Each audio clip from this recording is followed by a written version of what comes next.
Alors bonjour à vous, les gens du Carrefour qui nous écoutent en ligne. J'ai pensé à vous ce matin. Je suis venu prendre une petite marche au bord du lac Massawapi avec ma petite compagne de jogging, Nala.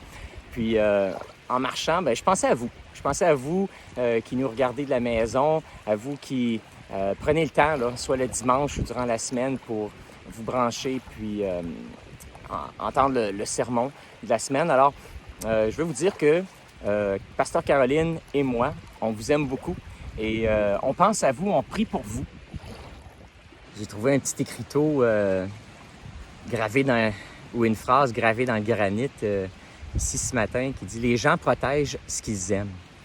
Et puis, je pensais à la prédication et ce thème-là, tu sais, de est-ce que il est possible pour nous de travailler pour une cause plus grande que nous-mêmes.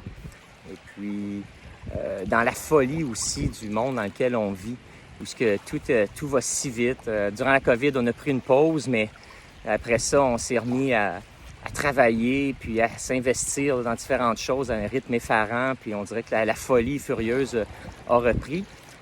Puis en voyant ce petit écriteau-là ce matin, les gens protègent ce qu'ils aiment, je me suis dit, moi j'aime la présence de Dieu dans ma vie. Et puis, en fait, pourquoi je suis venu ici marcher sur le bord du lac ce matin, puis en forêt, c'est parce que, justement, mon temps avec Dieu, c'est précieux et je veux le protéger. Donc, je prends des temps comme ça pour me retirer, m'éloigner un peu de tout le monde. Ça fait partie de mes sentiers sacrés, de me retrouver un peu dans la solitude puis dans la nature. Et puis, pour, justement, parler avec Dieu. Et puis profiter de sa présence. Je vous encourage, vous autres aussi, de faire la même chose. Si vous aimez Dieu, si vous aimez sa présence, protégez le temps, votre temps avec lui. Faites de l'espace dans votre semaine pour justement prendre du temps avec lui, sans interruption. Un temps où c'est juste vous et lui. Et puis, vous et votre Père Céleste, vous puis votre grand frère Jésus, vous puis le Saint-Esprit.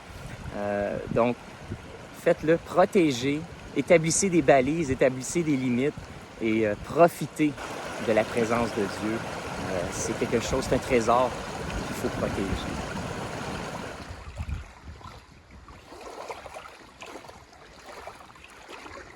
Aujourd'hui, bien, je pensais faire une petite introduction personnalisée pour vous, pour ce sermon-là. Le titre du sermon aujourd'hui, c'est « Et si on ne travaillait pas pour l'argent? » C'est une question que je vous lance, puis c'est la question à laquelle on va réfléchir ensemble aujourd'hui. Puis je vous invite à rester jusqu'au bout, parce qu'à la fin du sermon, je vous présente un couple de notre Église. Et c'est une illustration de gens, justement, qui investissent leur temps, leurs ressources à une cause beaucoup plus grande que la leur. Quelque chose de plus grand qu'eux. Et je vous en dis pas plus parce que je veux que vous restiez jusqu'à la fin pour entendre cette interview que j'ai fait dimanche avec ces deux personnes-là. Et puis un projet, justement, pour motiver, pour les supporter. Alors, ils ont un projet dans lequel l'Église s'implique pour le mois de novembre 2022. Alors, restez jusqu'au bout. Alors, on pense à vous. Et puis, écoutez, appelez-nous. Prenez un rendez-vous téléphonique si on ne peut pas se voir en personne. Sinon, prenez un rendez-vous et venez nous rencontrer au bureau. On a hâte de vous voir. Et aussi, si vous pouvez venir un dimanche, venez. Il y a une nouvelle énergie à l'Église. Il y a beaucoup de choses qui changent.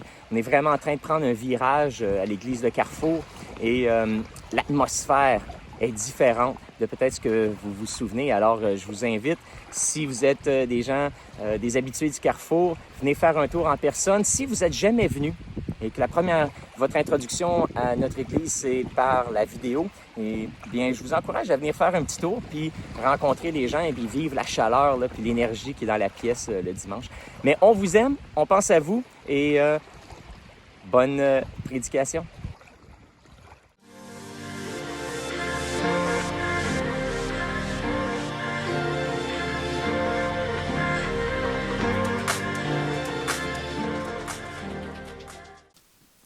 Y en a-tu qui se sont déjà levés le matin en se disant « Ah, faut que j'aille à l'ouvrage. Oh, ça me tente pas d'aller travailler un matin. Colin de Bin. Il y en a-tu qui sont... Ça fait des années que tu travailles à un job que tu haïs? Peut-être qu'on est gêné. Là. Répondez dans votre cœur. Vous n'êtes pas obligé de le dire. Là. C'est des questions rhétoriques, vous voyez. Mais effectivement, on se lève le matin, puis c'est toujours c'est la même chose. C'est boulot, dodo, boulot, dodo, boulot, dodo, métro, boulot, dodo. C'est ça, métro, boulot, dodo. À Sherbrooke, c'est l'auto, le boulot puis le dodo, vu qu'on n'a pas de métro. Certains dans le bus, et voilà. Mais c'est la routine. Puis tu sais, on a eu la COVID en même temps. Puis c'est intéressant, tu sais, on a eu comme un deux... et que t'es fine. Merci. Avec la COVID, tu sais, on a eu, plusieurs d'entre nous, un petit break. Puis c'était une occasion aussi de remettre en question toutes ces choses-là. On l'aime-tu, notre job? On veut-tu y retourner à notre job? Il y en a d'autres, c'est comme, hey, je fais ma job de chez nous. J'ai jamais pensé que je pourrais faire ma job de chez nous. Ça me tente plus de retourner au bureau. Puis là, on négocie avec le boss, tu sais. Mais il y en a d'autres d'entre nous, après la COVID, on a recommencé, puis on s'est relancé dans un rythme fou, là, un rythme folie, où on travaille, puis on fait de l'overtime, puis on essaie de compenser pour les pertes qu'on a eues peut-être pendant 2 ans. Puis là, on a repris un rythme là, effarant, mais qui n'est pas soutenable. Il y en a certains d'entre vous, c'est dur de repartir la machine, puis de recrinquer, hein? Tu sais, on était bien à la maison, c'était le fun, puis le gouvernement nous aidait, puis là, il faut retourner à l'ouvrage, puis ouf! Là, des fois, on se demande, tu sais, justement, avec les pénuries d'emplois, mais où est-ce qu'ils sont, tous les ouvriers qui avaient ces jobs-là? Puis en même temps, je me dis, mais ils ne peuvent pas tout être chez eux, là, parce que le gouvernement, il n'en donne plus d'argent. Là. Fait que, mais qu'est-ce qui s'est passé? Fait que là, il y en a d'entre nous, peut-être on fait partie des disparus. Les disparus. Où êtes-vous? Où êtes-vous, les disparus? On a besoin de vous autres. Parce que ça prend du temps à cette heure quand je commande mon poulet. Parce que c'est le même gars qui est dans la cuisine, puis à la caisse, puis aux tables. Fait que, et donc, puis il y en a d'autres. Nous autres, dans la routine, on dirait qu'on a eu une petite pause, ça a fait du bien, puis là, on repart. Puis on reprend nos choses. T'sais. Mais pourquoi on travaille? Pourquoi qu'on fait tout ça?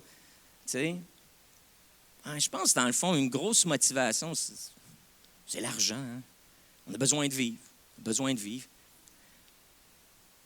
Mais je vous pose une question.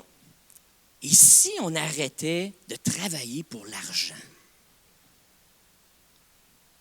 Parce qu'il y en a, nous autres, on endure des jobs qu'on déteste pour l'argent. Parce que au moins, la paye que j'ai, ça compense pour le mécontentement ou les frustrations que je peux avoir à l'ouvrage. Mais si on arrêtait de travailler pour l'argent, si on arrêtait de baser, je vois beaucoup d'étudiants ce matin, si on arrêtait de baser nos choix de carrière sur les rémunérations attachées avec la vocation qu'on a choisie, si l'argent ne faisait plus partie de l'équation, de quoi ça aurait de l'air?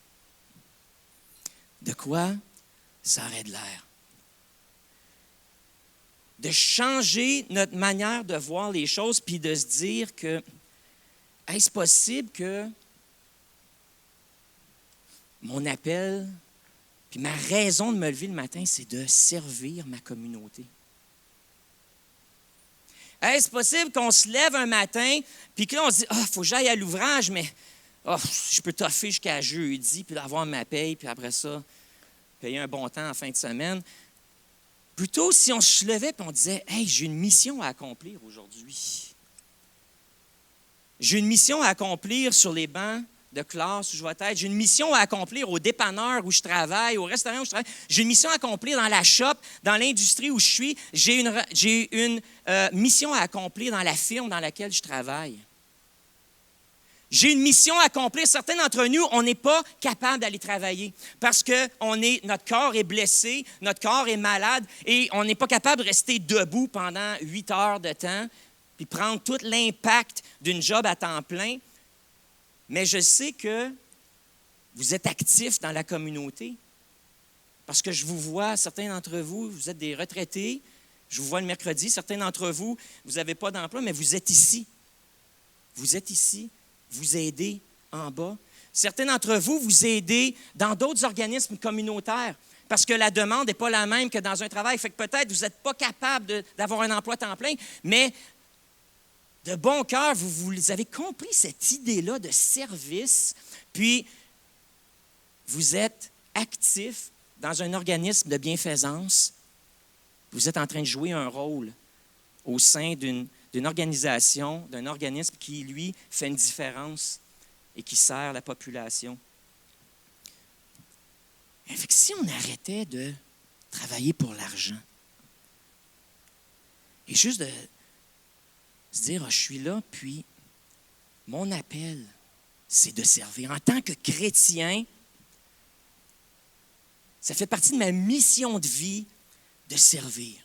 Et vous savez qu'on est dans une petite série où on a parlé de la santé ou de la vitalité spirituelle. Et qu'est-ce que ça veut dire, la vitalité spirituelle? Bien, on a dit, pour être en santé, un chrétien en santé, habituellement, a 5 dimensions de sa vie dans lesquelles il est actif ou il est en santé. La première, c'est l'adoration. Et c'est cette idée d'être en communion avec Dieu.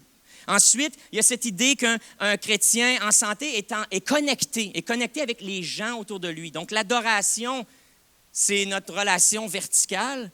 Puis, nos connexions, c'est nos connexions avec nos familles, notre communauté de foi et même notre communauté géographique. Alors, puis ça, c'est nos relations verticales. On veut être en santé dans nos relations comme ça. Et ensuite de ça, on a parlé comment un chrétien qui est en santé, c'est un chrétien qui grandit, qui croit, c'est-à-dire qu'il développe, il apprend à connaître Dieu de plus en plus et il devient de plus en plus comme Jésus. On a dit, Dieu est venu se révéler sur la terre, il a pris la forme de Jésus et ensuite, il est devenu l'archétype de l'humain idéal. Et le but de notre vie, c'est d'imiter Jésus, de devenir de plus en plus comme lui, et de penser comme lui et d'agir comme lui sur la terre. On a vu ensuite qu'après l'adoration, la connexion, la croissance, et finalement, il y a cette idée d'aller, de sortir des murs de notre Église. Et ça, on va en parler un petit peu plus la semaine prochaine parce qu'on est chanceux. On a encore Carl, Chrissy. Dites bonjour à tout le monde. Carl et Chrissy sont des gens de la Colombie-Britannique à qui, il y a plusieurs années, Dieu a dit, vous allez être missionnaire au Québec. Vous allez apprendre le français, vous allez être missionnaire au Québec. J'ai besoin de vous, des gens comme vous, au Québec. Et ils sont venus il y a 2 ans, ils ont été à Montréal, puis ils se sont donnés à travailler beaucoup avec les francophones, avec les anglophones. Fait que là, ils ont dit, il faut qu'on ait une petite expérience d'immersion.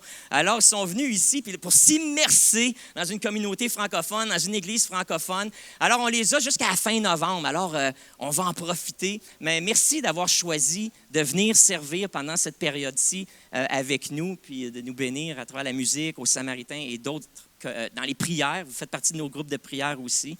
Merci. Alors, ils vont nous parler la semaine prochaine sur cette idée qu'un chrétien doit avoir un style de vie missionnel. C'est-à-dire que sa vie spirituelle n'est pas juste vécue à l'Église le dimanche, mais qu'on est des missionnaires dans nos communautés et ils vont nous parler de ça. Alors aujourd'hui, moi, je vous parle de servir. Puis servir, des fois, ça nous fait frémir. Parce qu'on se dit, mais Pascal, tu l'as dit là, tantôt, on est tellement occupés, on a toutes sortes de choses à faire. Puis ce mot-là, servir, certains d'entre nous, tout de suite, ce qui monte, c'est de la culpabilité. Parce qu'on se dit, c'est ça, j'en fais pas assez pour le Seigneur. Ou encore, l'autre sentiment qui nous monte, c'est comme le découragement un peu. Une autre chose à faire. Ou regarde, Pascal, il va-tu nous faire un autre sermon sur comment je dois donner encore plus de temps? Je suis déjà au bout de ma corde, au bout de mon rouleau. Et là, il y a ce découragement-là qui vient. Certains d'entre nous, c'est le grognement qui remonte, hein? Quand on entend parler de servir. C'est comme aller à la job le matin, je veux pas. Puis là, des fois, c'est, faut que je me lève, faut que j'aille à l'église un dimanche. Fait que Et puis d'autres d'entre nous, des fois, même c'est la colère parce qu'on a des expériences négatives de service. On a fait partie des équipes, on a fait partie d'un ministère ou même d'une entreprise où l'expérience a été vraiment négative, puis on est resté marqué de ça. Peut-être qu'on aurait besoin même des hommes d'aller à la rencontre que tu vas faire sur les traumas, Kathleen. Les traumatismes. Il y en a qu'on a vécu des traumatismes. Et puis, donc on entend ce mot-là, servir, puis ça nous fait frémir. Mais ce matin, je vous lance la deuxième question, tout d'un coup que servir était facile. Et si servir, dans le sens de la Bible, était facile? Qu'est-ce que ça aurait de l'air? Et puis, je pense qu'on a des indices de ça dans la Bible. Dans l'Épître aux Colossiens, on va aller extraire quelques idées, là, puis on va voir comment est-ce que la Bible peut être un guide, des fois dans la vie, pour les choses de la vie de tous les jours. Parce que moi, je vous propose que servir, vous n'avez pas besoin d'ajouter rien à l'horaire que vous avez présentement. La majorité de nous, nos vies sont bien occupées. On est bon à ça, les humains, pour se tenir occupés. Et puis, j'aimerais vous proposer ce matin, ce n'est pas un sermon pour vous essayer de vous avoir pour faire du bénévolat à l'Église. Ça fait que tout de suite, là vous pouvez commencer à m'écouter. Là. Okay? Ceux qui avaient déjà décroché, okay, là, vous pouvez revenir sur terre, venir dans le sanctuaire. Là. Pasteur Pascal ne vous demande rien un matin. Okay? En fait, je veux vous donner quelque chose. Je veux vous donner des trucs. Je veux vous montrer que la Bible vous donne des trucs, comment servir sans vous faire mourir. Okay? Donc, on n'a rien à ajouter à l'horaire. Et voilà, dans Colossiens, au chapitre 3, on a Paul ici qui parle. Il vient de faire un grand exposé théologique et ensuite, là, il s'en va et puis il parle des devoirs domestiques, des relations humaines. Puis comment est-ce qu'on devrait entrer en relation les uns avec les autres? Il parle ici des relations entre épouses, époux. Il parle ici des relations entre les parents, les enfants. Mais ensuite, au verset 22, Colossiens chapitre 3, verset 22, il parle à des esclaves. Là, on s'entend que la Bible a été écrite, OK, il y a 2000 ans. OK, on s'entend là-dessus. Et que la Bible, ce qu'elle fait, ne prône pas l'esclavagisme, mais c'était un fait culturel et ça faisait partie de l'économie de cette époque-là où partout, dans toutes les nations, il y avait ce concept-là d'esclavagisme et une grande partie de la vie de la société était gérée par ça, si tu veux. Et donc, mais qu'est-ce que le christianisme a fait? C'est qu'il est venu changer là-dedans. Il est venu semer dans une société où on déshumanisait certains humains et les humains devenaient des objets, la propriété d'être humain. Le christianisme est venu commencer à semer dans cette culture-là des idées radicales. Puis ça n'a pas commencé avec l'esclavagisme, c'est satanique, ça vient du fond de l'enfer, puis il faut qu'on arrête tout ça. Le christianisme a été plus subversif, si tu veux, et plus subtil. Puis c'est petit à petit que la transformation s'est faite, où à force que le christianisme prenait de l'expansion, puis influençait les communautés, puis la société, puis les valeurs, qui fait qu'au cours de plusieurs siècles, on s'est rendu à des concepts comme les droits de l'homme, puis que tout le monde est égal, et puis qu'il n'y a personne qui est la propriété de quelqu'un d'autre.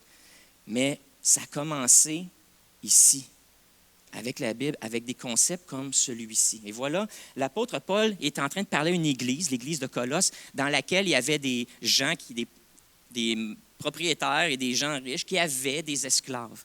Puis il donne ici des conseils aux esclaves.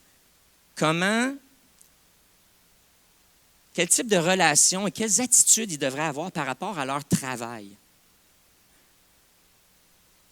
Des conseils. Alors, il y en a d'entre nous, on est esclaves de nos jobs. Là, hein? Est-ce que vous comprenez qu'encore dans l'ère dans laquelle on vit, on sert tout quelqu'un, on est tout esclaves de quelque chose. C'est juste à changer un peu, c'est qui notre maître. Puis il y en a d'entre nous, on est esclaves de l'argent. Hein? On est esclaves de nos jobs, de nos carrières, des attentes de nos boss. On est esclaves de de nos ambitions, on est esclave de nos dettes. OK? On est tous esclaves de quelque chose. Alors peut-être que ce que Paul a à dire aux esclaves, ça nous touche un peu plus qu'on pense. Voyons voir. Voici, il dit le mot serviteur, hein, c'est le mot esclave. OK? En passant, on ne parle pas d'un employé payé comme un waiter. Là. OK? On parle ici d'un esclave. Au verset 22, serviteur ou esclave, obéissez en toutes choses à vos maîtres selon la chair. Non pas seulement sous leurs yeux, comme pour plaire aux hommes, mais avec simplicité de cœur dans la crainte du Seigneur.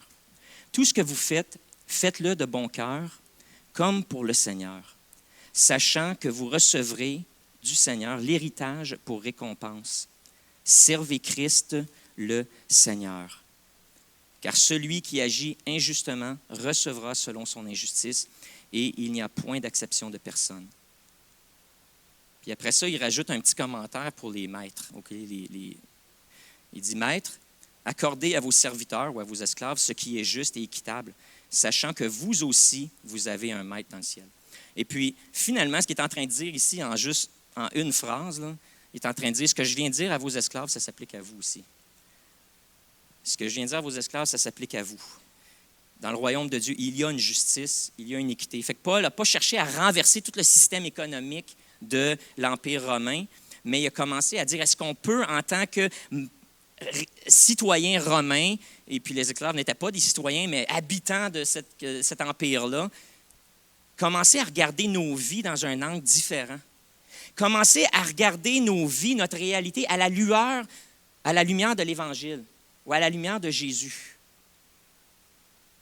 Est-ce qu'on est capable, nous autres, en 2023, commencer à regarder nos carrières, nos métiers, nos relations humaines et notre place dans la société à la lumière de l'Évangile?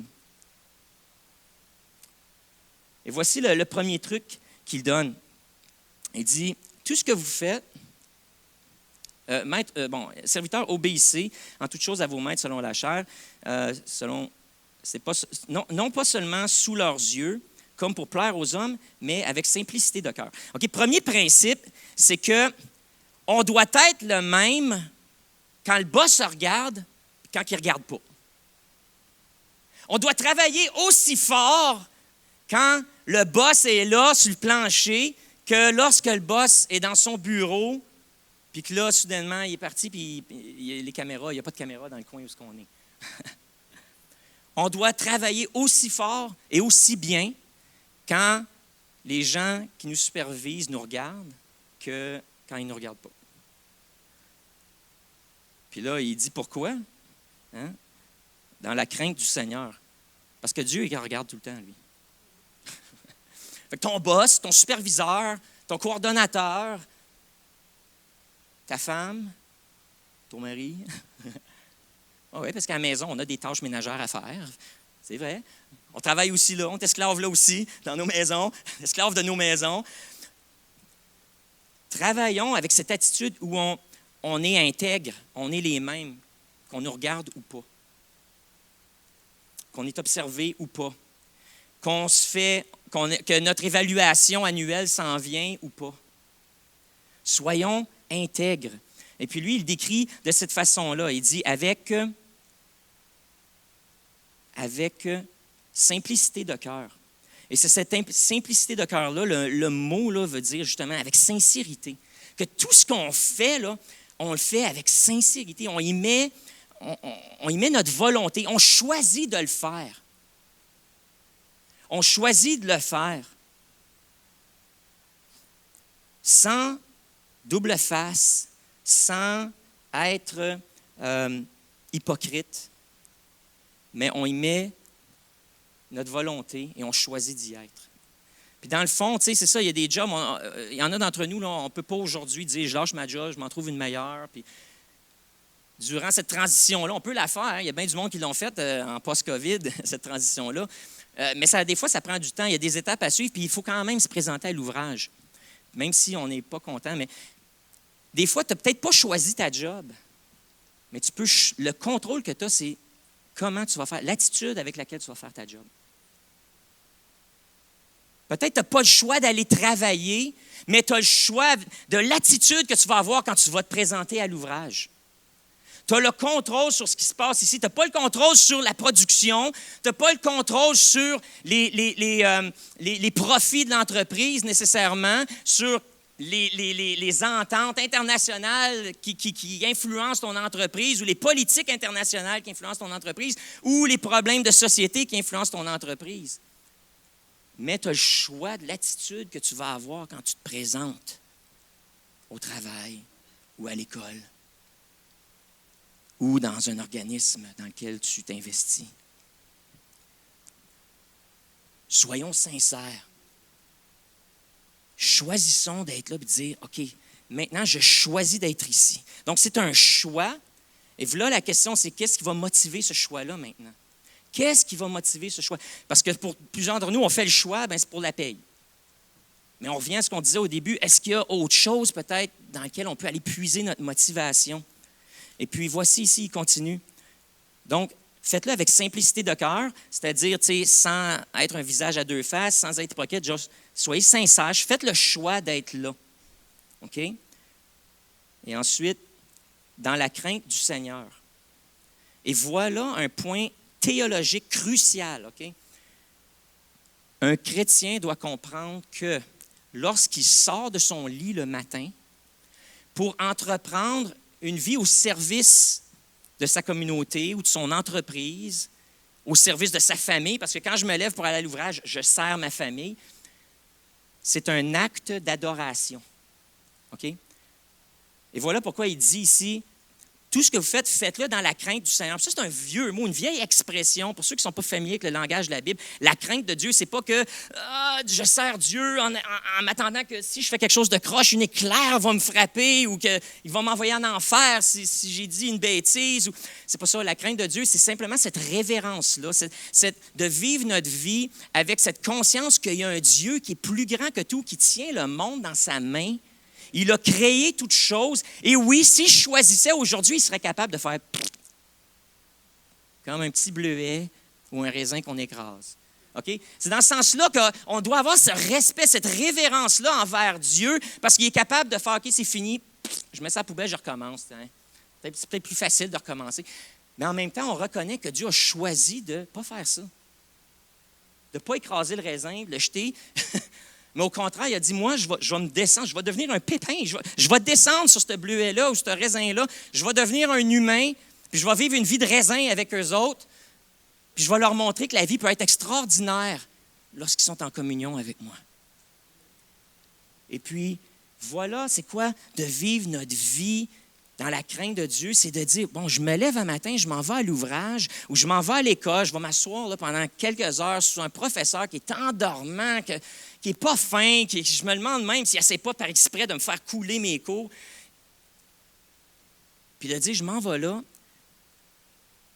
mais je le donne à Dieu comme un sacrifice agréable à Dieu. Dieu, voici ma vie est à ton service et tu m'as mis ici pour faire une différence sur la terre. Je fais partie de ton plan. Je ne connais pas tout ce que je vais faire. Je ne connais pas toutes les dynamiques de ça puis les détails de ce plan-là, mais je sais une chose, c'est que tu me permets que je sois ici parce que tu pourrais faire avec ma vie. Je suis encore là. Alors, maintenant, merci de me laisser en vie et voilà, je veux être utile pour toi. Alors, d'aller à l'ouvrage avec ce concept-là qu'on offre nos vies comme un sacrifice à Dieu. C'est un acte, c'est une prière de se lever le matin, de se rendre à l'ouvrage, puis de dire, Dieu, maintenant, envahis ma vie, envahis la shop à travers moi, envahis le bureau, le cubicule où je suis, puis ensuite le plancher où on opère. À travers moi, manifeste-toi dans l'environnement où je suis. Sers-toi de moi aujourd'hui pour faire une différence. Et soudainement, on ne travaille plus pour la paye, ou pour un boss, mais on travaille pour un Dieu qui veut toucher tous les gens avec qui on travaille. Notre vie est plus, on ne se lève plus le matin pour rencontrer nos besoins. Mais on se lève le matin, puis on dit, Seigneur, toi, tu as besoin de moi. Qu'est-ce que je peux faire pour toi? Puis c'est ça la vie d'esclave. Dans le fond, c'est quoi dans ces temps-là un esclave? Tout ce qu'il y avait, c'est une place à coucher, puis de la nourriture. C'est la seule chose qui pouvait s'attendre, c'est d'être nourri et logé. Le reste, 24 heures sur 24, il faut que tu sois disponible si ton maître sonne sa cloche ou t'appelle ou fait quoi que ce soit. Là. Je ne sais pas c'est quoi les petits signes qu'il y avait. Mais s'il dit, en plein milieu de la nuit, j'ai envie de manger des stimés, il faut que tu te lèves puis t'ailles chez la belle province chercher des stimés pour le boss. Bon, OK, j'ai vécu ça, moi, mais j'étais esclave d'une femme enceinte. Mais ça, c'est une autre histoire pour une prochaine prêche. Alors, mais c'est ça la vie d'esclave, c'est que tu n'es pas maître de ton temps, tu n'es pas maître des ressources qui sont autour de toi. Tout appartient au maître et toi, tu peux être appelé de différents degrés de gestion là-dedans, mais tout appartient au maître, rien t'appartient, puis ta vie est au service du maître et de ses désirs et tu dois l'accomplir. Et ici, l'apôtre Paul dit, je comprends votre contexte là, d'esclavage, je comprends que ce n'est pas facile, mais peut-être que si on regarde notre situation différemment, puis qu'on réalise que dans le fond, même vos maîtres sont sous Dieu, puis qu'on sert tout le même Dieu, on est peut-être tout égal à ce niveau-là. T'sais. On sert tout un Dieu qui est plus grand que nous, puis maintenant, mettons nos vies à son service. Alors voilà ce que Paul dit. Donc, faites tout ce que vous faites avec simplicité de cœur. Donc, faites-le, choisissez de le faire. Ça, c'est le contrôle que vous avez qui redonne aux esclaves, ce contrôle-là. Vous pouvez choisir d'être là ou vous pouvez choisir de vous tuer. Là. Choisissez donc d'être là.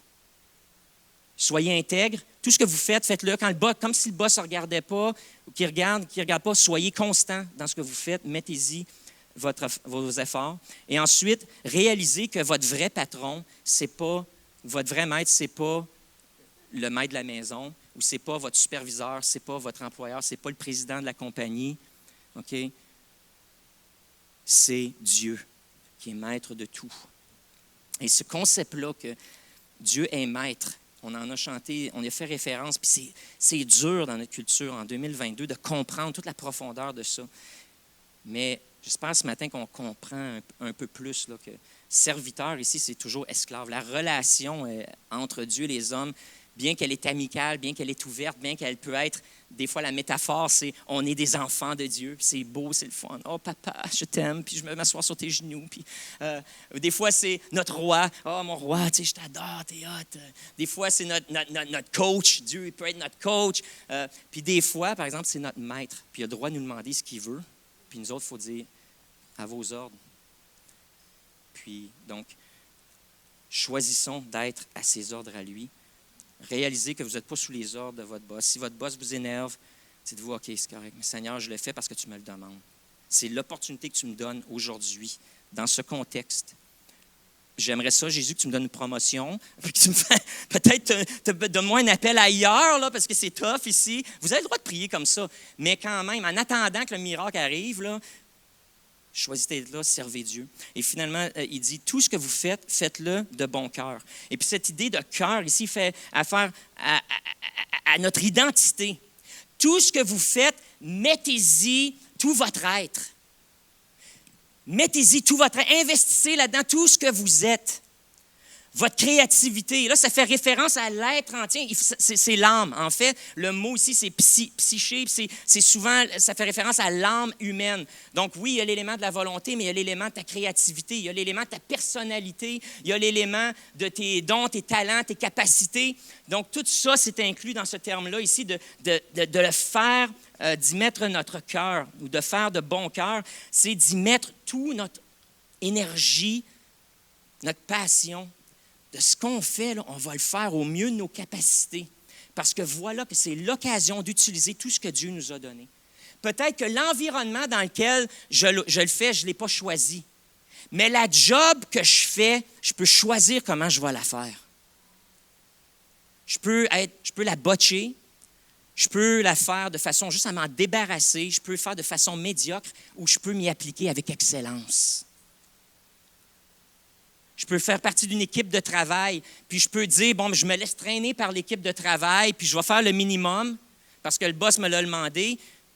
Ou je peux dire, moi, je vais être sur cette équipe de travail-là, puis je vais être lui qui va travailler plus fort. Je peux être sur un plancher avec l'union. Puis là, comment ça va se passer? Quand tout le monde te dit « Hey, t'en fais un peu trop, là. T'en fais un peu trop. Hey, tu mets un peu trop de cœur à l'ouvrage, là. Nous autres, ça ne regarde pas bien pour nous autres, là, quand tu travailles bien de même. » Écoute, ça arrive, là. Puis il y a de la pression, là. Il y a de la pression de se conformer. Puis il y a juste vous là, qui savez où la ligne. Puis moi, je ne vous la dirai pas ce matin parce que c'est à vous. Vous êtes dans cet environnement-là, je ne le connais pas. Là. Donc, c'est à vous de savoir comment naviguer les complexités de votre environnement de travail, de complexité des gens avec qui vous êtes en compétition pour des cours. Écoute, les étudiants, là, je le sais, il y a des cours, des programmes qui sont contingentés, il y a des postes pour des stages qui sont contingentés, et puis il y a de la pression sur vous autres. Là. C'est pas facile. Puis il faut se dépasser, puis tout ça. Puis il y a de la pression aussi, de la rivalité là, qui est assez importante, là, puis des fois qui peut être très menaçante même. C'est complexe, les environnements dans lesquels on vit. Mais c'est à nous, à travers la prière, de dire comment je peux te servir, Seigneur. Puis là, je veux mettre mon maximum, je veux m'investir là-dedans. Je veux utiliser la créativité que tu m'as donnée. Je veux utiliser les dons que tu m'as donnés. Je veux utiliser la force physique que tu m'as donnée. Je veux utiliser mon verbe que tu m'as donné. Je veux utiliser mes talents d'influenceur. Je veux utiliser mes talents de leader. Je veux faire une différence. Alors, Seigneur, je veux prendre tout ça. Comment est-ce qu'aujourd'hui, je peux prendre le package que tu m'as donné, là, que tu as mis en moi, dans mon âme? Comment je peux mettre ça à ton service et au service de l'entreprise pour laquelle je travaille pour qu'on soit reconnu comme une entreprise d'excellence, une entreprise qui innove, un organisme communautaire qui se sépare des autres, que mon équipe de travail puisse briller parmi toutes les autres, qu'on puisse être reconnu. Alors, travaillons de bon cœur, investissons-nous pleinement dans tout ça. Des petits trucs que la Bible nous donne.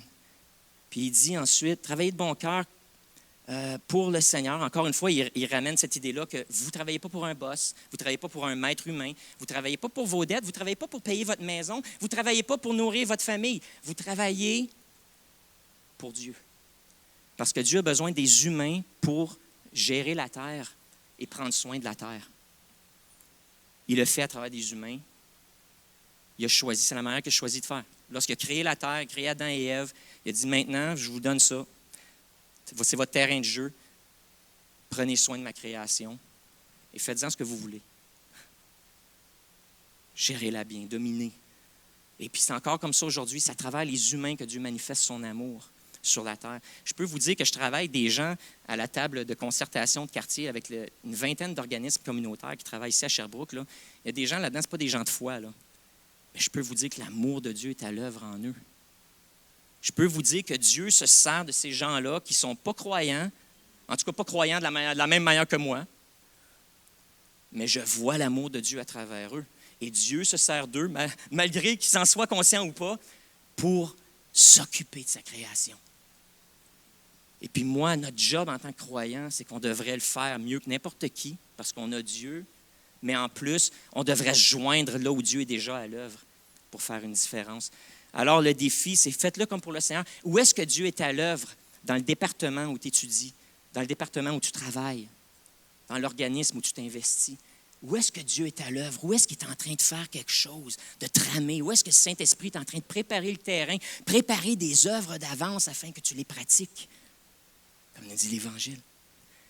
Donc, tu deviens même un espion, si tu veux.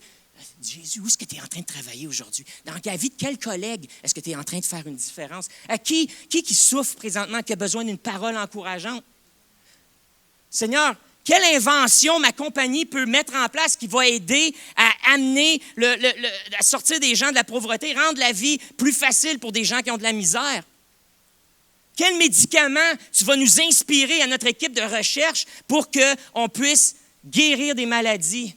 Parce que ce n'est pas tout le monde pour qui je prie qui sont guéris automatiquement. Fait que, des fois, ça nous en prend des médicaments. Alors, qu'est-ce que tu peux nous révéler?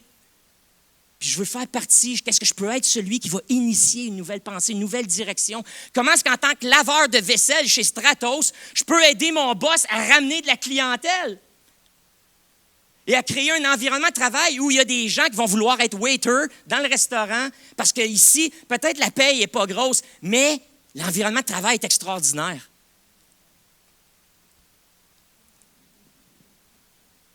Servir, travailler pour plus que la paye. Est-ce qu'on commence à comprendre? Et puis Dieu dit, ensuite il finit avec « Servez le Seigneur parce que c'est lui qui va vous aller. » En faisant ça, en servant de façon authentique, en choisissant d'être là, en étant conscient que chaque fois que tu te lèves, tu vas à l'ouvrage, ou à l'école, tu es en train d'offrir une action, un acte d'adoration à Dieu, une prière, que tu soumets ta vie à lui et que tu deviens son émissaire dans l'environnement dans lequel tu es pour prendre soin de la terre, améliorer les conditions de vie sur la terre, puis que tu le fais de tout cœur, puis tu investis tous les dons, les talents, l'énergie, la passion, l'amour que Dieu a mis en toi. Il dit, il va te récompenser. Il va te donner un héritage. Et puis c'est tellement beau, c'est mon dernier point, c'est tellement beau le fait qu'il va donner cette notion d'héritage-là. Parce que rappelez-vous, il est en train de parler des esclaves. L'esclave n'a pas le droit à aucun héritage de la famille. Là. Ses enfants. Puis les enfants se pognent le beigne pendant que toi, l'esclave, tu fais tout. Là. Okay? Puis toute ta vie, tu as vu ça. Là. Puis tu les as vus grandir, puis ça devient des petits prétentieux, puis des enfants gâtés. Puis toi, tu es là, puis c'est toi qui fais toute la sale job. Tu les as torchés, tu les as changé les couches, essuyé le nez quand ils étaient malades, tu as pris soin d'eux, tu as pogné c'est toi qui t'as pogné à la COVID à cause que les autres l'ont pogné à l'école, puis là, tu es sur le carreau, mais tu as servi comme ça. Puis à la fin, le boss meurt, le patron meurt, le maître meurt, tout s'en va aux enfants, puis toi, tu n'as rien. Tu deviens l'esclave des enfants parce que tu es juste une propriété. Et voilà que l'apôtre Paul, dans ce contexte-là, il dit « Esclave, je veux vous dire que vous avez un héritage. Vous êtes plus que la propriété de quelqu'un, mais vous êtes les enfants de quelqu'un. Parce que la notion d'héritage présuppose que tu es un enfant, que tu es en relation avec le maître qui est à toute chose. Et parce que tu es de la famille, tu vas hériter l'héritage. Alors, il est en train de dire aux esclaves, décourage-toi pas. Peut-être que tu te fais mourir à l'ouvrage, peut-être que tu te donnes, puis c'est pas gratifiant. Peut-être que c'est difficile, peut-être que tu es maltraité, mais continue de servir Dieu avec patience. Fais la différence dans l'environnement. Prends l'environnement où tu es, vois où je suis à l'ouvrage. Donne ton maximum, sois sincère, intègre. Choisis d'être là, puis donner ton mieux. Choisis de rendre cette famille-là la meilleure famille possible, d'élever leur qualité de vie par ta contribution. Puis je veux te dire que peut-être tu n'es pas leur enfant, tu n'es pas dans leur famille, mais je veux dire que tu fais partie de la famille de Dieu. Tu as été adopté par Dieu et Dieu te réserve un héritage. Et voilà la promesse que Jésus avait faite. Il a dit, heureux les débonnaires, car ils hériteront la terre. Et voilà, mes amis, la bonne nouvelle.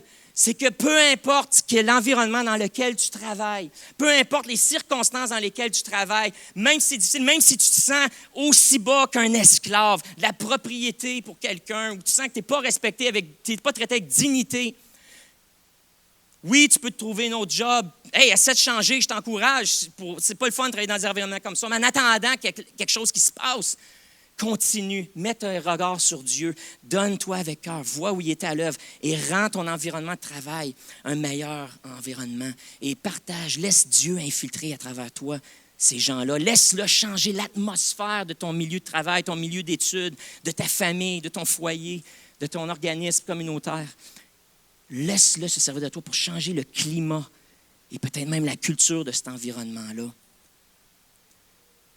Et lui te promet, si tu le fais avec persévérance, puis tu ne lâches pas, puis tu le fais sans murmure, sans grognement, sans te mettre en colère, mais tu es humble, tu es débonnaire. Okay? Ça, c'est la parole de Jésus. Si tu es débonnaire, c'est-à-dire que tu choisis d'être bon malgré tout. Okay? Tu choisis d'être bienveillant envers les gens et l'organisation pour laquelle tu travailles. Si tu choisis de faire ça, malgré les difficultés, je te fais une promesse, tu vas hériter la terre. Parce que mes amis, les chrétiens ne s'en vont pas juste au ciel. Okay? Ce point théologique pour un autre sermon, oui, on va hériter, on va être au ciel avec Dieu, yeah, ça va être super le fun, mais Dieu dit aussi la terre va être renouvelée et que nous, les croyants, on va gouverner avec lui. On va gouverner et la terre va nous appartenir. La terre va nous appartenir. J'aimerais ça inviter juste Jean de Dieu et Arlette à venir. Et on va avoir fini à temps pour le spaghetti. Je vous promets que le spaghetti ne collera pas. Je veux vous présenter deux personnes que ça fait 10 ans qu'ils viennent à l'Église. Ici, Jean de Dieu, Arlette. Ça fait 10 ans que Jean de Dieu et Arlette viennent ici à l'Église. Arlette, tu as été super impliquée dans l'éducation chrétienne. Jean de Dieu, toi, aussi, vous êtes responsable d'un groupe d'intercession ici tous les samedis. Tu es un évangéliste de cœur. Partout où tu vas, tu partages l'Évangile. Tu es toujours là. Mais vous êtes aussi impliqué à Sherbrooke. Vous avez un organisme communautaire ici pour accueillir les adolescents de familles des nouveaux arrivants.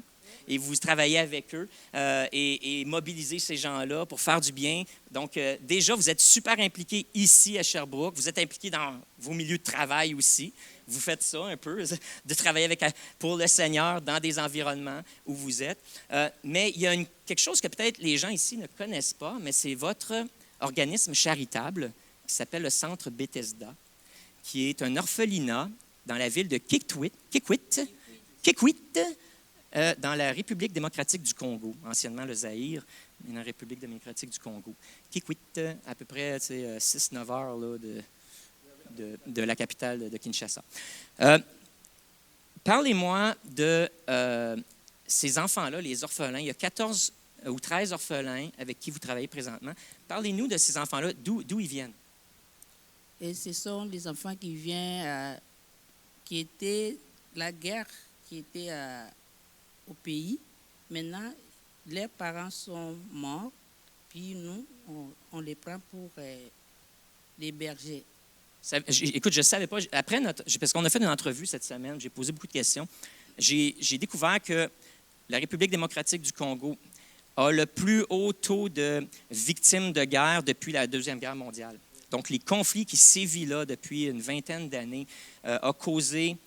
c'est l'endroit dans le monde où il y a eu le plus de victimes de guerre, là, de morts sur la planète depuis la Deuxième Guerre mondiale. Alors, la jeunesse, c'est...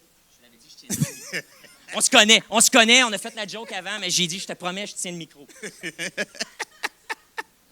Pascal, je... Tu peux leur dire, tu peux parler avec eux. Mais je vous remercie d'abord, Pascal, pour votre cœur de berger avec Caroline. Vraiment, ça, sincèrement, ça vient au fond de notre cœur. Nous vous aimons beaucoup. Moi aussi, je t'aime. Merci. Alors, le problème, c'est quoi? La jeunesse, c'est... La République démocratique du Congo a connu des guerres depuis son indépendance. Depuis 1960 jusqu'à 2022, le Congo démocratique a connu beaucoup de guerres et beaucoup de violences sexuelles aussi. Alors, notre province, la province de Bandundu, est la frontière avec la province Kasaï orientale, avec Chikapa, parce que nous sommes proches de la rivière Kwilu. Et avec Kasaï, nous sommes proches de la rivière Kasaï. Maintenant, il y avait une guerre qui s'est vite en 2016, si je ne m'abuse pas, la guerre de Kamwena Sampo. Le président Kabila ne voulait pas quitter le pouvoir. Maintenant, la population a dit non, tu dois quitter le pouvoir par force. Il a provoqué la guerre. Alors, il a tué les gens de Kasaï oriental à Chikapa. Il y avait des enfants qui étaient égorgés, les femmes. Alors, les enfants qui sont retrouvés sans parents dans des rues. Alors, nous avons demandé, Arrête avait eu une idée en 2017, le 30 juin 2017, il avait eu l'idée que Jean, nous voulons avoir un orphelinat. J'ai dit, ok, c'est une bonne idée, allons-y, on va s'impliquer. Alors maintenant, on avait eu les enfants qui étaient dans les rues, les enfants de la rue qui n'avaient pas de parents, les parents sont morts. Alors les enfants là, nous avons plus de 40. On l'avait ramassé parce que nous sommes partis aussi au niveau du gouvernement. On a déclaré les enfants au niveau de la police. On a pris ces enfants-là. Nous, moi et Arlette, nous avons aussi une équipe ici qui travaille ici au Canada aussi pour soutenir ces enfants-là. Donc, présentement, il y a 14 enfants qui habitent sur la propriété que vous avez achetée. Oui. Et ensuite, il y a un programme aussi où vous nourrissez les enfants de la communauté. Oui, on fait service des Samaritains. On donne la nourriture, on prépare, on donne, et puis les vêtements. S'il y a d'autres sujets qui viennent, on les donne.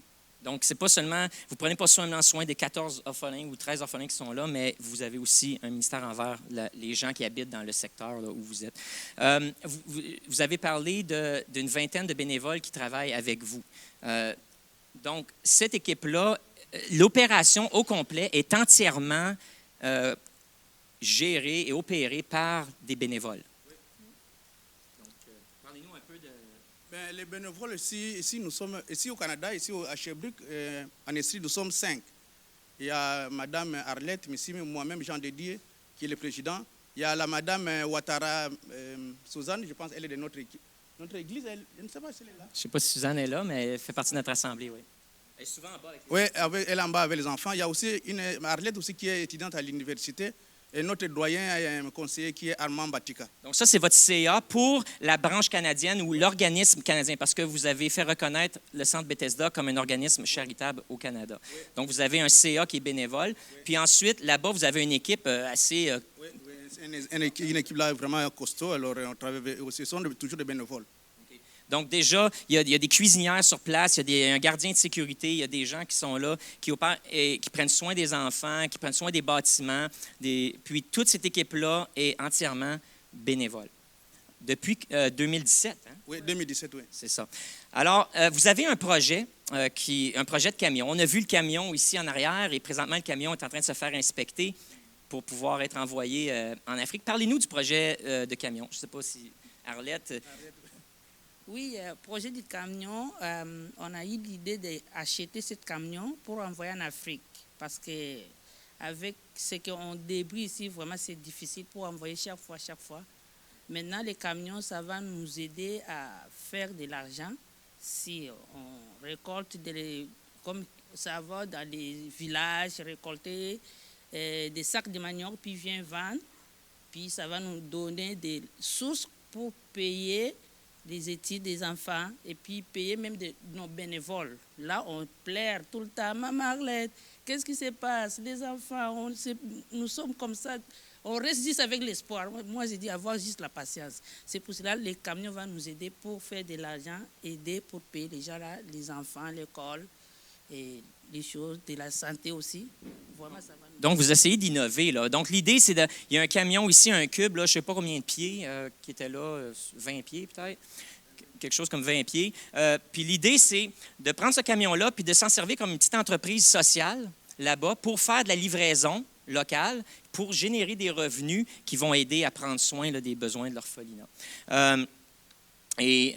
Donc, aussi, on veut faire plus que juste envoyer un camion. Parce que vous voulez remplir ce camion-là. Alors, qu'est-ce que vous voulez mettre dans le camion? Parce que là, la campagne, c'est une campagne pour récolter des objets. On a besoin de tout. Ce que vous avez, des vêtements, des chaussures, des sacs de l'école, des machines, tout. Même des télévisions comme ça. Là. Moi, vraiment, on a beaucoup de projets pour donner des sourires aux enfants. Là. Et j'ai vraiment besoin aussi de jeux pour donner aux enfants. Donc, ça va nous faire plaisir. Alors, il y a... Comme Arlette vient de dire, tout, mais sauf les humains. On ne met pas d'humains dans le container, OK? On ne fait pas de trafic humain. Non. Merci de nous rassurer. Non, on ne fait pas le trafic humain. On ne fait pas le trafic humain. Ça, c'est interdit. C'est un gros non-non. Oui. Alors, vraiment, nous sommes... vraiment, aidez-nous pour ces enfants-là et aussi le sourire. Quand vous s'aimez dans la personne, un jour, la personne sera toujours reconnaissante que non, il y a quelqu'un qui a fait un sourire pour moi. Alors, je sais que l'église, le Carrefour, c'est une église généreuse. Donnez, mais c'est Dieu qui va vous payer et pas nous. Nous sommes de simples instruments que Dieu a utilisés, un canal que Dieu a utilisé. Donc, pour communiquer avec ces enfants-là. La date butoir, là, vous voulez remplir le camion d'objets, des vêtements, des objets de technologie, des matelas, des draps, donc tout un paquet de choses là, qui pourraient être utiles dans un orphelinat qui n'a pas grand-chose présentement. La date butoir, c'est quoi? Ben, présentement, le camion est au niveau des garages. Il nous a dit la semaine prochaine, on peut faire sortir cela. Là, le camion sera ici, alors on va communiquer toujours avec vous. Donc, je pense qu'on avait dit vous vouliez l'envoyer avant que la neige arrive. Là. Idéalement, dans un monde idéal, avant la fin novembre. Ou à la fin novembre. Donc, l'appel est lancé pour vous puissiez amener des choses pour... Je veux dire merci au ministère Beraka, qui, depuis plusieurs années, ramasse des choses comme ça, puis il y avait un locker en bas, puis des boîtes et des barils remplis de vêtements et tout ça. Et puis, à cause de la situation précaire en Haïti, notre sœur Kathleen a dit, ben ces choses-là, je ne veux pas que ça reste là, autant en faire profiter à quelqu'un, parce que moi, je ne sais pas quand je peux les envoyer en Haïti. Donc, elle a donné là, presque tout son inventaire pour la mission Bethesda. Donc, il va remplir une partie du camion, mais on a besoin de plus de choses. Donc, à travers les prochaines semaines, avez-vous la liste avec vous aujourd'hui des choses que vous avez besoin? Oui, nous, on l'a à l'Église. Donc, la liste, on l'a à l'Église. On va pouvoir mettre ça en ligne. Vous regarderez notre site web, puis on va mettre ça en ligne. On va la mettre sur Facebook aussi, sur notre page Facebook. Et puis, si vous appelez à l'Église, on va vous envoyer ça par email, si vous la voulez aussi. Mais c'est vraiment toutes sortes d'objets. Là. Ils ne refusent rien. Vous avez bien compris, là, sauf les humains. On ne refuse rien. Donc, apportez tout. Apportez ça la semaine à l'Église ou la fin de semaine. Et puis, c'est génial. Ensuite de ça, pour envoyer le camion, ça coûte 8 000 canadiens pour shipper le camion qui va être plein. Donc, une partie de ça, vous cherchez des biens, des objets pour remplir le camion, mais aussi vous récoltez de l'argent pour financer ce projet-là. Donc, de 8 000 Donc, aussi, vous pouvez donner à cette cause-là. Et ce qu'on va faire, ce mois-ci, on va ramasser des sous. Si vous voulez donner à travers l'Église, on va avoir un fonds là, pour ce projet-là. Et le fonds va aller à vous aider à payer le shipping, l'envoi du camion. Ouais. Je vous remercie beaucoup de ce que vous faites. Je vous remercie. Puis, quand le container va être prêt, on va bénir le container ensemble. Mais aujourd'hui, on vous bénit. On vous remercie. Et vous pouvez y aller. Voici. Puis pourquoi j'ai fait ça aujourd'hui? J'espère que vous commencez à voir le lien avec ce que j'ai prêché. Puis là, ce que je n'ai pas fait faire en entrevue, je vais vous le dire moi-même parce que c'est quelque chose qui m'a touché profondément. Okay? Parce que là, maintenant, c'est là que le sermon, c'est la cerise sur Sunday, avec cette illustration-là. C'est que depuis 2017, ces gens-là prennent soin d'orphelins. Depuis 2017, l'opération est financée entièrement à 100% par l'argent qu'eux gagnent ici, au pays. Et puis, le petit surplus qui leur reste, là, puis ils n'ont pas des métiers, là, ils n'ont pas des métiers, eux autres, là, dans les 3 chiffres, là, OK? Mais le petit peu d'argent qu'ils réussissent de mettre de côté à chaque mois, ils ne se payent pas un voyage avec ça. Ils ne se payent pas des bons restaurants. Ils ne sont pas dans les spectacles. Mais tout ce qui leur reste à la fin du mois, ils ont réussi à mettre de côté, puis de façon sacrificielle. Ils prennent, puis ils l'envoient à leur équipe de bénévoles là-bas pour acheter de la nourriture. Puis c'est juste ça qu'ils sont capables de faire présentement. Puis votre conseil aussi, ici, votre CA fait la même chose. Eux aussi, votre CA s'est engagé. Ils prennent ce qu'ils ont, puis leur petit extra qu'ils sont capables de sauver, ils donnent pour nourrir des orphelins. Présentement, on n'est pas capable de rien faire. On n'est pas capable de payer d'équipe là-bas. On n'est pas capable de payer les ouvriers qui sont là. On peut juste payer de la nourriture, puis des fois, le menu change, là, dépendamment combien rentré. Mais est-ce que vous comprenez que ces gens-là vivent avec une mission de vie qui est beaucoup plus grande que juste travailler pour la paye? Mais ils vivent leur vie pour faire une différence dans le monde. Ils vivent leur vie comme un sacrifice à Dieu, un acte d'adoration. Et comme esclave de Dieu, Dieu, tout ce que j'ai, ça t'appartient. Merci de prendre soin de mes besoins. Mais tout l'extra, là, je ne vais pas m'en servir pour me gâter, me récompenser de m'être levé, aller à l'ouvrage. Mais je vais prendre l'extra, puis au lieu de me récompenser, d'avoir été fidèle, puis de faire la job, je vais la donner pour que ça continue de bénir, pour que la bénédiction se répande, puis que des orphelins, des victimes de la guerre au Congo puissent vivre dans un environnement paisible et rempli d'amour. Ça, c'est vivre une vie de service. Et je vous remercie de votre exemple. Et on veut se joindre à vous. Alors, l'appel est lancé. On ramasse tout sauf les humains et on ramasse aussi les sous. Alors, je vous encourage dès aujourd'hui, si vous faites un virement Interac à l'Église, à l'adresse de l'Église, info.lecarrefour.org, vous pouvez faire des virements Interac. Assurez-vous d'écrire là, juste orphelin. Marquez orphelin, on va savoir c'est quoi. Même chose là, si vous en ligne, vous faites des dons. On a-tu, Vanessa, mis le... Vanessa n'est pas là? OK. Juste, on va mettre aussi sur Planning Center la rubrique, là, vous pouvez donner directement dans le fond pour la mission Bethesda. Alors, c'est la campagne, on va la faire jusqu'à la fin novembre. Donc, on a tout ce temps-là pour se joindre à eux, puis prendre un petit peu de ce que nous, on a fait, puis commencer à dire, bon, bien, Seigneur, j'ai peut-être pas, ma vie est peut-être pas complètement à ta cause, mais Seigneur, regarde le petit extra que je suis capable de faire ici, là. Regarde, moi aussi, je veux me joindre à cette cause-là, puis tiens, je te le donne, ça t'appartient, je veux juste te le redonner. Alors, c'est des choses comme ça. Alors, levons-nous ensemble. Ça commence à sentir le spaghetti. Merci, mon Dieu. Merci, mon Dieu, pour la Bible qui nous aide à voir notre vie sous un angle différent. Et merci parce que tu nous mets au défi aujourd'hui. Tu nous mets au défi. On est reconnaissant qu'on ne vit pas dans l'esclavage comme à l'époque de l'Empire romain, Seigneur. On est reconnaissant, on est conscient qu'on a des libertés ici. Puis, Seigneur, on est conscient que ce que tu nous donnes, on a des privilèges que la majorité des habitants de la terre n'ont pas. Alors, ce matin, mon Dieu, on dit, ça t'appartient tout ça. Puis nos vies t'appartiennent. Et oui, on veut mettre en pratique les principes qu'on a vus ce matin. Sers-toi de nous pour faire du bien et changer le monde. Sers-toi de nous. On t'appartient. Amen. Amen.